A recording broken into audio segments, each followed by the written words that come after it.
835 یا 840 ہجری سے لے کر 991 ہجری تک گجرات ایک اسٹیٹ رہی. اس کے اوپر ایک بادشاہ تھا جس کا نام تھا محمود بیگڑے.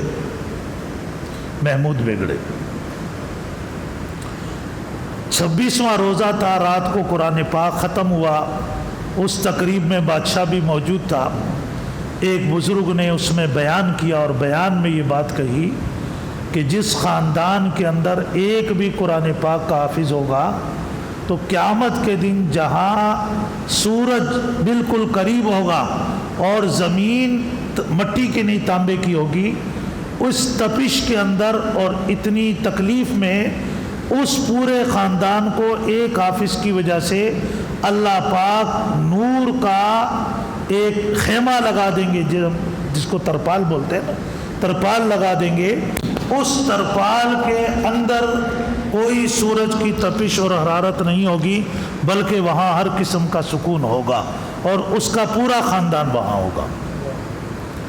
بس یہ بیان ہوا تو بادشاہ نے کہا کہ جی ہمارے تو پورے خاندان میں کوئی حافظ نہیں، دنیا میں تو ہماری بڑی جناب آؤ بھگت ہے، ہٹو بچوں کے نعرے ہیں، لیکن جب آخرت میں حال یہ ہے کہ کوئی بھی حافظ نہیں ہے تو ہمارا کیا بنے گا؟ اس پر بادشاہ نے بڑا افسوس کیا.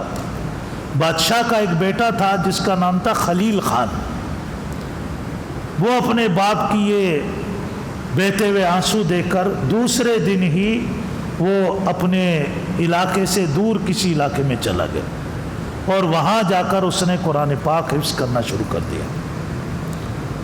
دن رات اس نے محنت کی، دن رات لگا محنت کی. کوئی 14-15 مہینے میں اس نے پورا قرآن پاک حفظ کر لیا. اس کے حفظ کے بعد جب رمضان قریب آیا تو ان کے والد نے کہا تراویح کے لیے کوئی حافظ ڈھونڈے. اس نے کہا تراویح میں پڑھاؤں گا. کہا بیٹا آپ کیسے؟ بولا میں نے حفظ کر لیا. اچھا پڑھاؤ. پورا شاہی خاندان کھڑا ہوا اور بیٹے نے تراویح شروع کی. پہلی تراویح میں پورا قرآن پاک سنایا. پہلی تراویح پورا قرآن. 16 تراویحوں میں 16 قرآن سنائے اس نے. روزانہ ایک قرآن سنا. اتنا پکا یاد تھا قرآن پاک. جب 16 قرآن پورے ہوئے تو باپ کے آنکھوں میں آنسو تھے. کہا کہ بیٹا آپ نے اتنی محنت کی ہے اور قرآن ایسے یاد کیا ہے پانی کی طرح. میں آج 16واں دن ہے، میرے دل میں خیال آتا ہے کہ میں اپنے بیٹے کو کیا انعام دوں گا. بس یہ کہا اور بیٹے کو ہاتھ سے پکڑا اور تخت پہ بٹھا دیا. کہا آج کے بعد بادشاہ آپ ہیں، یہی انعام میرے پاس ہے، اس کے علاوہ پھر سارے انعام ہیں تو چھوٹے ہیں. تو میرے عزیز دوستو، آپ بس ایک بات میں کہوں کہ ٹھیک ہے سب حافظ نہیں بنتے ہیں، لیکن ضرور جو حافظ ہیں علماء، ان کی عزت ہونی چاہیے.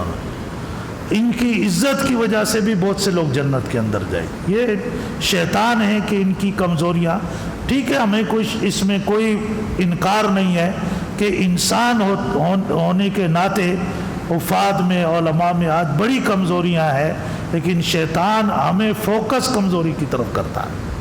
ان کی وہ اچھائیاں ہمارے سامنے نہیں لاتی. یہ ہمارے اپنے اندر کی کوئی بیماری ہے. اس بیماری کو ختم ہونا چاہیے.